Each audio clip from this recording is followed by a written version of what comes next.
creo que de hecho el asesoramiento debería empezar por una formación mucho más reglada, ¿no? A nivel colegial o a nivel universitario. Desde luego creo que salimos en general poco formados desde el punto de vista financiero, y desde luego creo que el conocimiento financiero debería ser algo de todos los niveles sociales, independientemente de los estudios a los que cada uno se orientara en etapas más adolescentes.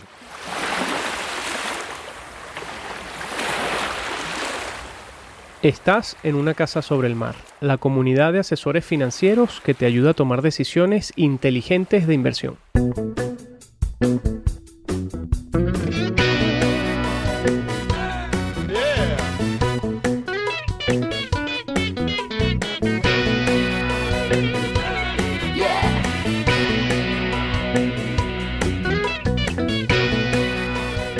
Hola a todos, gracias por estar escuchando nuestro podcast en Una casa sobre el mar, patrocinado por Lombia Capital.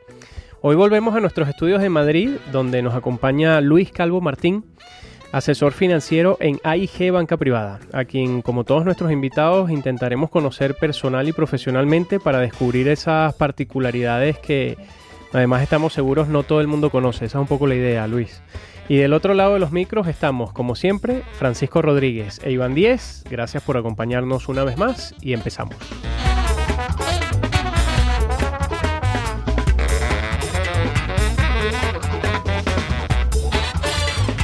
Bueno, Luis, bienvenido aquí. Te tenemos hoy en el estudio, que siempre es más caluroso y cercano. Así que gracias por darnos primero por sumarte a la comunidad y por dedicarnos un ratico de tu tarde.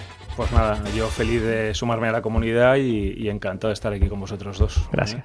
Pues nada, Luis, como dice Francisco, te vamos a conocer más a lo largo de esta entrevista, pero bueno, una breve introducción para que los oyentes sepan quién es Luis. Te hemos pedido, como hacemos con todos, que nos hables de 3 fechas que han marcado tu trayectoria a nivel personal, a nivel profesional, y nos has dicho que una de ellas fue en el año 1994, que fue el año en el que conociste a la que hoy es tu mujer, que por cierto no te hemos preguntado cómo se llama. Se llama Ana. Que seguro va a escuchar el programa, Ana. Eso espero. Efectivamente. Claro que sí. Y luego otra de las fechas importantes fue el nacimiento de tus hijos. Tienes 3 hijos.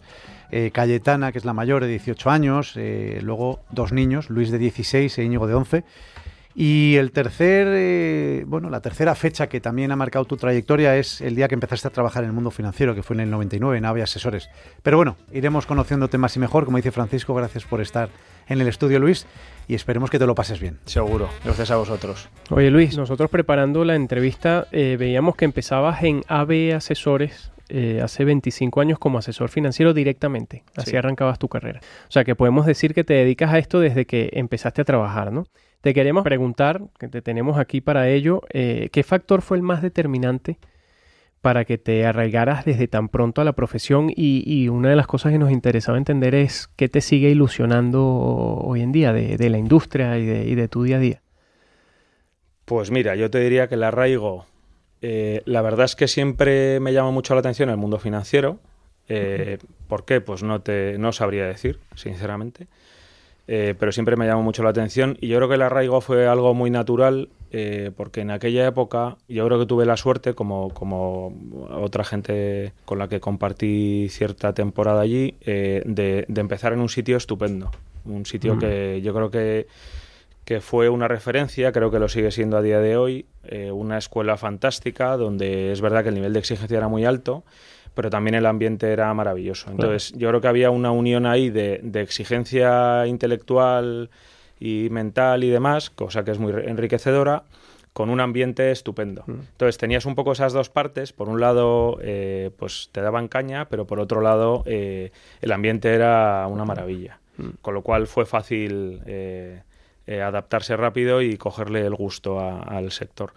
Y a día de hoy, pues yo creo que la verdad es que el creer que desempeñas una labor que tiene sentido, que aporta algo a la sociedad, desde luego a las personas a las que intentas ayudar, ¿no? Ofreciendo pues el que entiendes que es un asesoramiento objetivo, lógico, razonable, honesto, y luego pues que para bien o para mal estamos en un sector que cada día te depara cosas nuevas, ¿no? Porque es la vida misma, es el mundo, ¿no? Es la realidad, y no para de cambiar, con lo cual pues la verdad es que te levantas por la mañana y no sabes qué te vas a encontrar.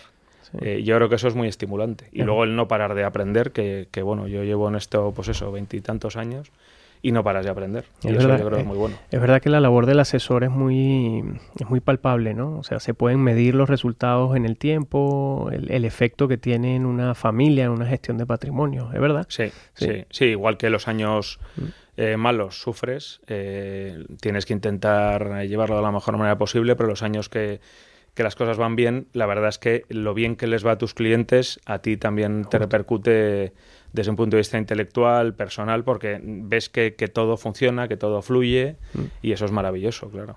Efectivamente, Luis. Bueno, sabemos que estás de aniversario, porque este mes de febrero acabas de cumplir 14 años en AIG.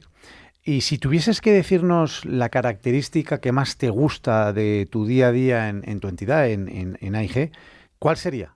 Pues fijaros, yo creo que aquello que me hizo recabar aquí y que después de todo este tiempo sigue estando intacto, que es la posibilidad de desempeñar tu trabajo de la mejor manera posible, es decir, sin influencias, sin nadie que te diga lo que tienes que hacer, de una manera libre, de una manera objetiva. Y luego, lógicamente, con el desarrollo intelectual que supone, pues intentar estar a la vanguardia de las soluciones de inversión que la casa y, por tanto, nosotros entendemos más adecuadas a los clientes, ¿no? O sea, por un lado, ejercer tu trabajo de una forma libre, objetiva y demás, y por otro lado, pues la parte intelectual, que también es muy importante.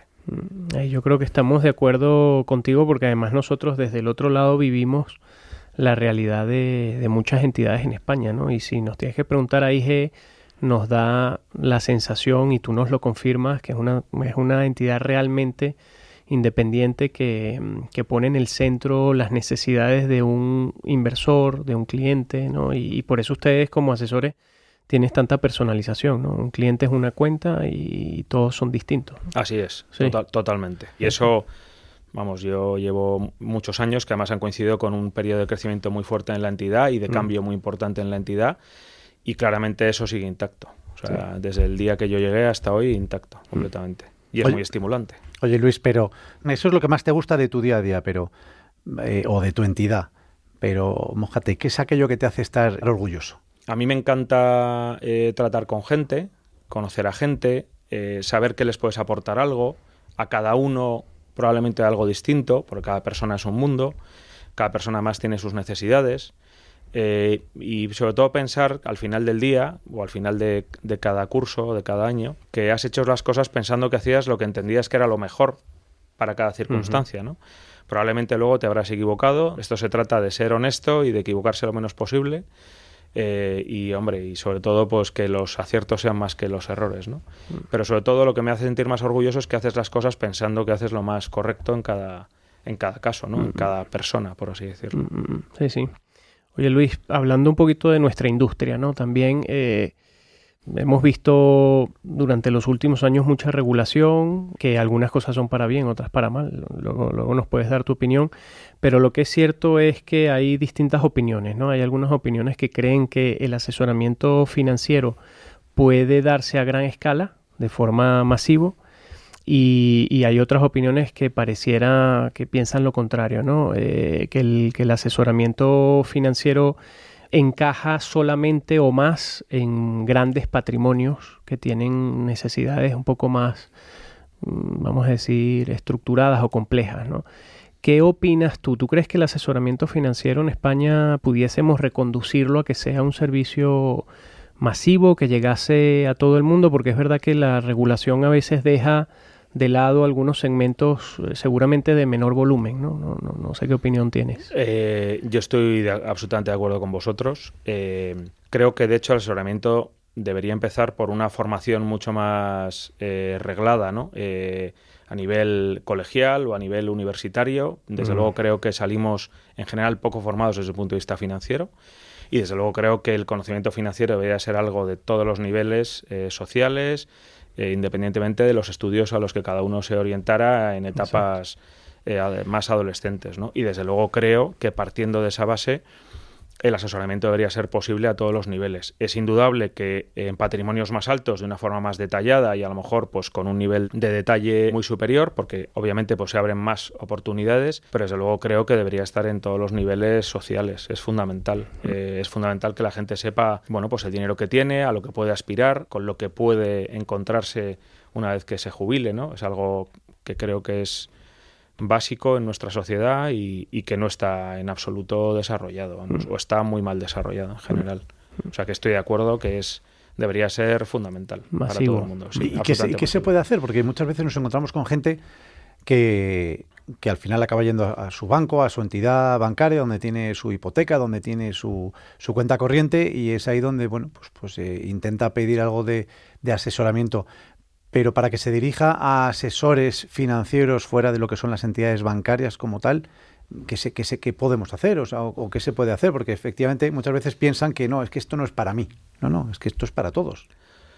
Yo, volviendo un poco a la pregunta anterior, creo que esto debería empezar en el colegio, claramente. Probablemente más en los cursos más tardíos que en los más intermedios, pero desde luego creo que ahí la formación financiera debería arrancar, sin duda. Y a partir de ahí crear probablemente modelos, y además ahora tanto que se habla de inteligencia artificial y de modelos pues a nivel tecnológico mucho más avanzados, que claramente en determinados casos donde económicamente por cuestiones de margen y demás no tenga sentido que tengas enfrente una persona dedicándote un tiempo que a lo mejor no es posible desde un punto de vista económico, pero desde luego sí generar las herramientas informáticas necesarias para que esto no sea un trámite, sino que sea algo más que un trámite, ¿no? Claramente hoy por hoy te das cuenta que es un trámite en muchos casos, ¿no? Que al final es rellenar una serie de tics y con eso ya tiramos adelante. Eso es un error, porque eso permite determinadas operativas que probablemente el usuario no acaba de entender del todo, ¿no? Creo que en eso hay que ahondar para no repetir los problemas o los errores del pasado, ¿no? 2007, 2008, que mucha gente hacía cosas que claramente no era consciente y luego vinieron muchos problemas, ¿no? Sí. Pero creo que esto empieza en el individuo y cuando empieza por el individuo, obviamente no todo el mundo voluntariamente va a pasar por ahí, porque cada uno pues tiene sus inquietudes. Por tanto, creo que esto pasa por una formación que al final sea pseudo obligatoria para todo el mundo, ¿no? Porque es algo fundamental y básico, y tal y como está la economía mucho más, ¿no? Donde estamos hablando de pensiones, de la no sostenibilidad de los modelos y tal, pues claramente esto pasa porque el individuo sea un poco dueño de su destino, porque si no, ya me contarás. Con lo cual, básico, totalmente de acuerdo con vosotros, vamos. Oye, mira, Luis, has comentado 2007, 2008, años complicadísimos. De hecho, desde ahí hasta ahora, es decir, llevamos más de 15 años donde los mercados financieros pues nos han dado algún que otro susto, y seguro, indudablemente, eso hace mella en la confianza de los inversores.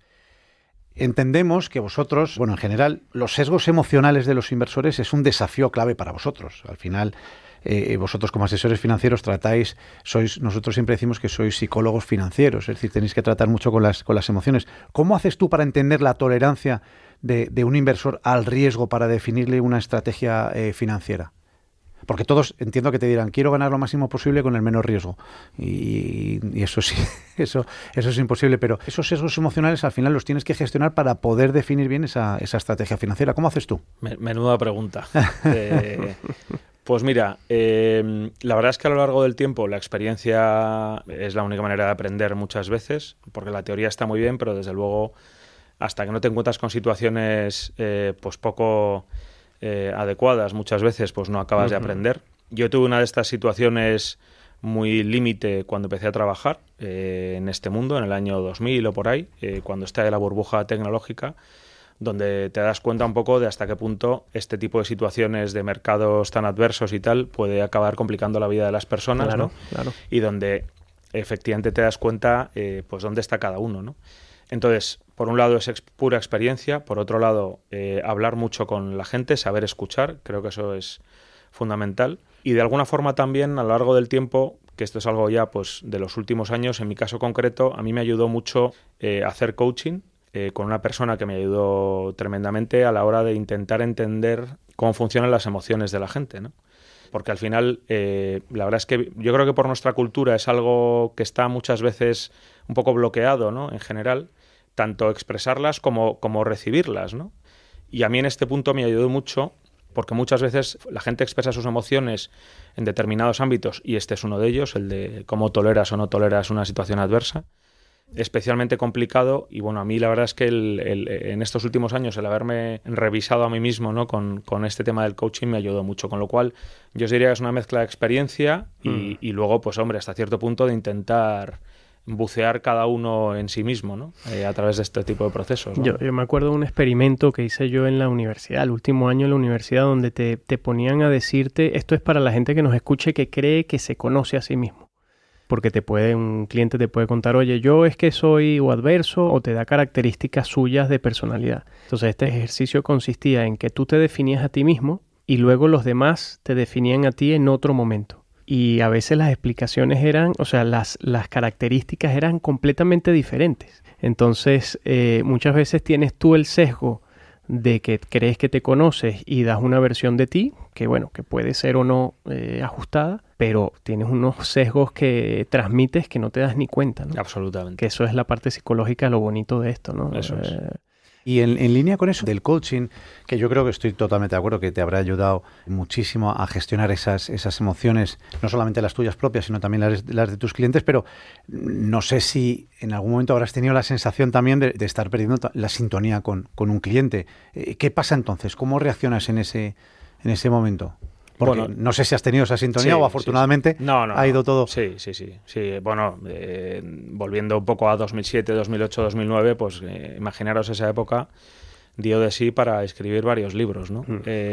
Bueno, yo creo que hay dos... Yo os diría que hay, simplificando, puedes encontrarte con dos situaciones. Una donde probablemente no hay vuelta de hoja. La verdad es que gracias a Dios me ha pasado muy pocas veces, pero alguna. Y bueno, pues ahí te das cuenta que se ha roto un poco la situación y hay poco más que hacer. En las situaciones donde hemos llegado a un punto complicado pero no límite, claramente pues yo creo que hay que tener la humildad de reconocer que en algún punto efectivamente esa relación había descarrilado, volver otra vez a arrancar, volver otra vez a un proceso casi de cero, de escucha, de replantear todo, tener la sinceridad para ponerlo encima de la mesa y reconocerlo, y a partir de ahí en general la gente suele responder. O sea, yo creo que es una cuestión de, como os decía, de humildad, de transparencia y de saber reconocer pues que en algún punto la cosa no ha funcionado, ¿no? Yo creo que el inversor español en general yo os diría que es muy tolerante, os diría que es gente que la verdad es que es muy fiel, fundamentalmente fiel, y que sabe perdonar. Probablemente no te perdona un engaño, una mentira, tipo de situaciones que es confianza, eso es falta de confianza. Claro, que en este mundo sería intolerable, imperdonable. Entonces los errores se saben perdonar. Es verdad que también por la otra parte lo que buscas, que es un poco lo que yo os comentaba, reconocer los errores, ser humilde y saber que en algún punto pues las cosas dejaron de funcionar como debían, y a partir de ahí pues empezar de cero y hacer que la relación fluya de una manera mucho más lógica y más sana, ¿no? Con lo cual, pues bueno, un proceso complicado, pero no distinto al de otros ámbitos de la vida, sinceramente. Sí, se puede trasladar a muchas. Sí, a relaciones personales, a relaciones... Totalmente. Sí, muy parecido. Muy bien.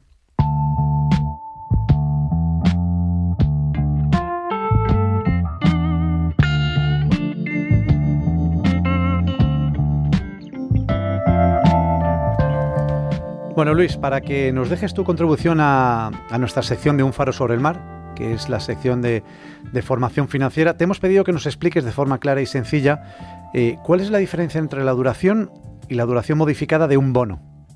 Pues mira, voy a intentar explicarlo de una forma, como tú decías, sencilla, sobre todo para no liarme yo y para no confundir a nadie. Os diría que la duración de un bono básicamente es traerse a valor presente en los flujos futuros, teniendo en cuenta la ponderación de esos flujos y el plazo de cada uno de estos flujos, ¿no?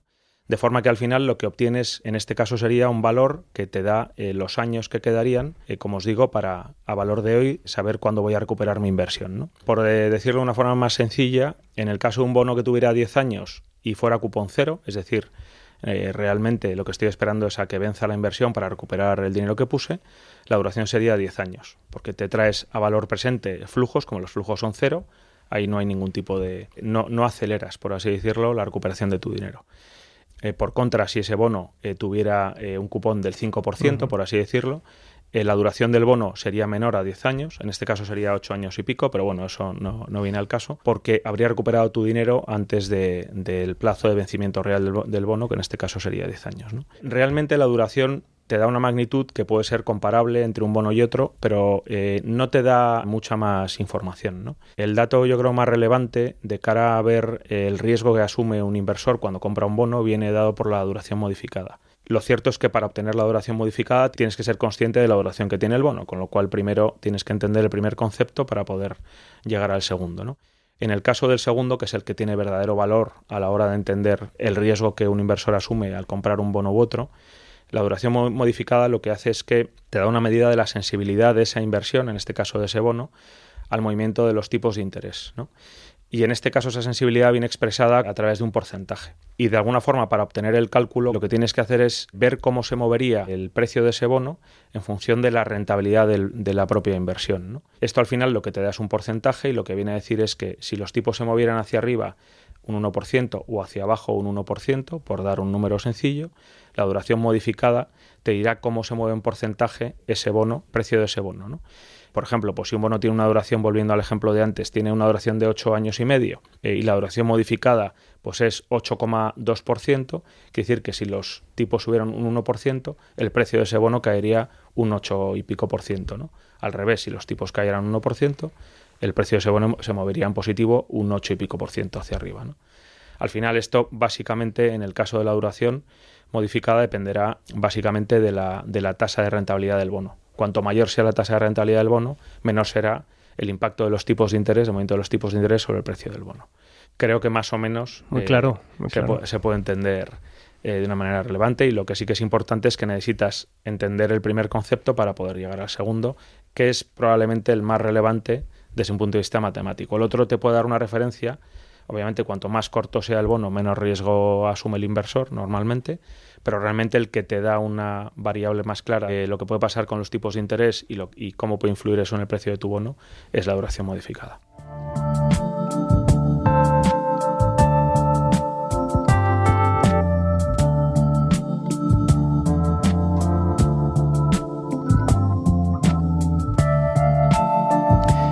Vamos a descubrir, Luis, esas cosas personales y más humanas que decíamos al principio. Esta es la parte donde nosotros nos explayamos un poquito en contenido y luego sacamos la mayor parte de la chicha. Pero te queríamos preguntar, porque hay varias cosas que nos interesan.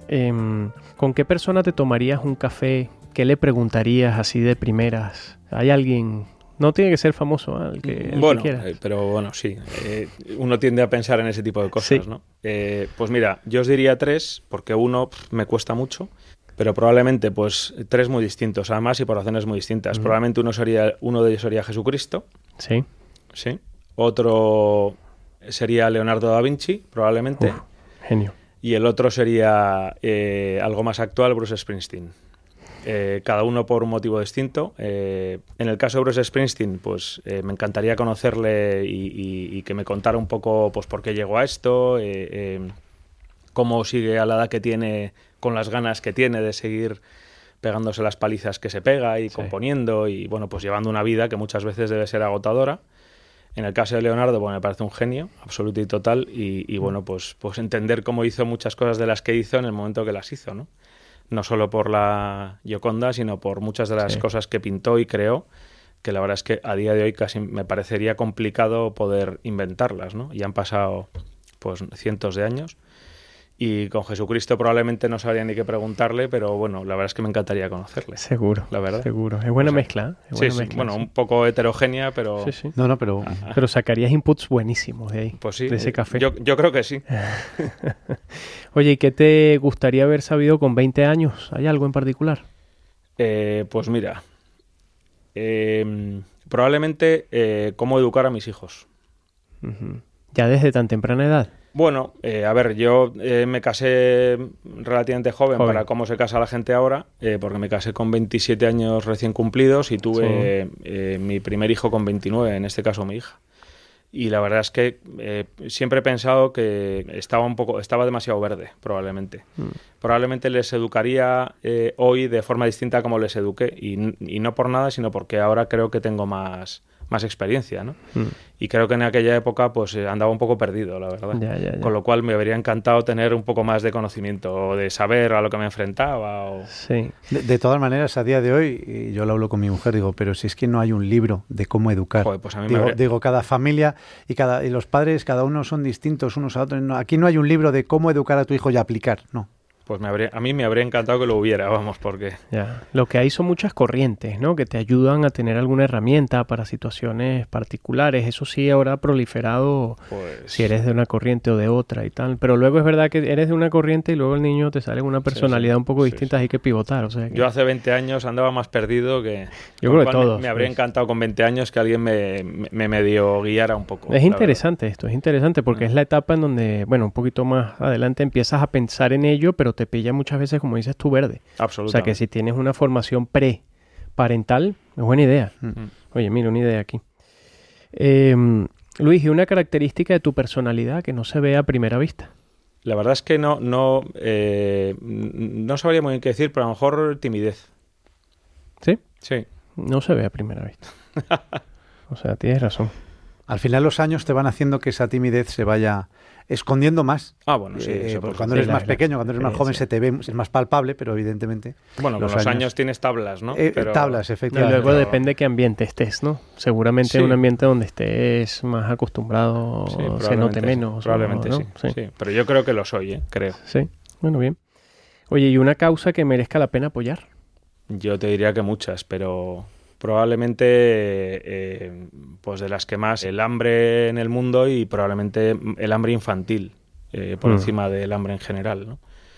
El hambre infantil, sí, sin duda. Una de las cosas que siempre hablamos aquí es que uno siempre puede hacer más, en realidad. O sea, estamos todos hablando de agendas apretadas porque las tenemos, porque no tenemos espacios para muy poquitas cosas y más teniendo familia. Tú tienes 3 hijos, o sea que incluso más todavía. Pero ¿hay alguna cosa en la que te involucres o quisieras en un futuro tener un rol? Sí, llevo años dando vueltas a algún tema. Sí me gustaría, por ejemplo, meterme en temas en ayudar en algún comedor social. Llevo tiempo dándole una vuelta y tal y me gustaría... Sí. Me gustaría... encajarlo de alguna forma. Encajarlo digo porque fuera ya algo habitual, sí, algo semanal. Vamos. Sí, eso sería ideal. Sí, totalmente. ¿Qué habría sido si no te dedicases a esto? Pues por eso antes os decía, encadenándolo con el tema de Leonardo, probablemente, fíjate, voy a decir una cosa un poco lógica, ¿no? A lo mejor, que es historiador. Sí. La otra es un poco más grillada, que es arqueólogo. ¿Ah, sí? Sí, me hubiera encantado. Y ya lo ves imposible. Bueno, a estas alturas.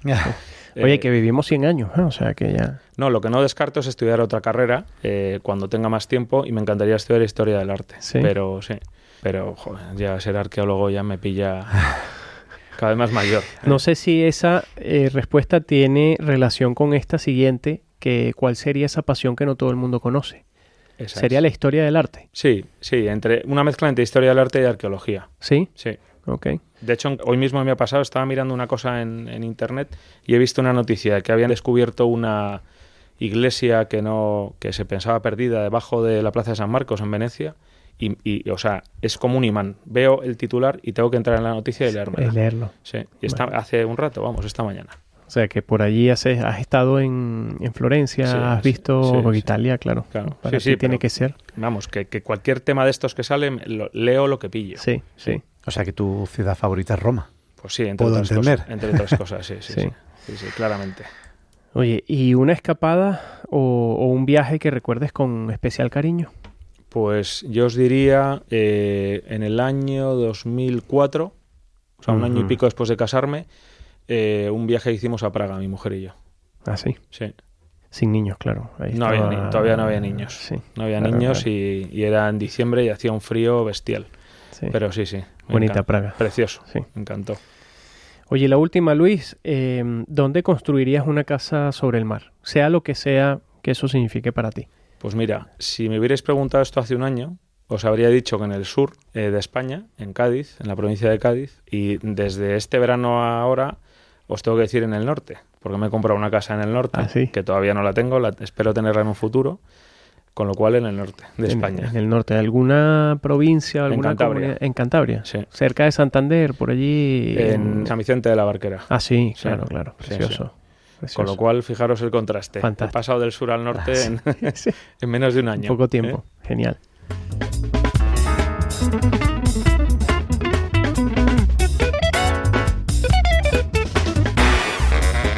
Oye Luis, pues mira, y eso que lo habíamos dicho, pero hemos apuntado muchas cosas, sí que hemos descubierto cosas interesantes. Ahora cada vez que se nos cruce algo de arqueología o tal, sabemos a quién mandarlo porque seguro que se lo va a leer, seguro que lo va a retuitear o hacer algo útil con esa información.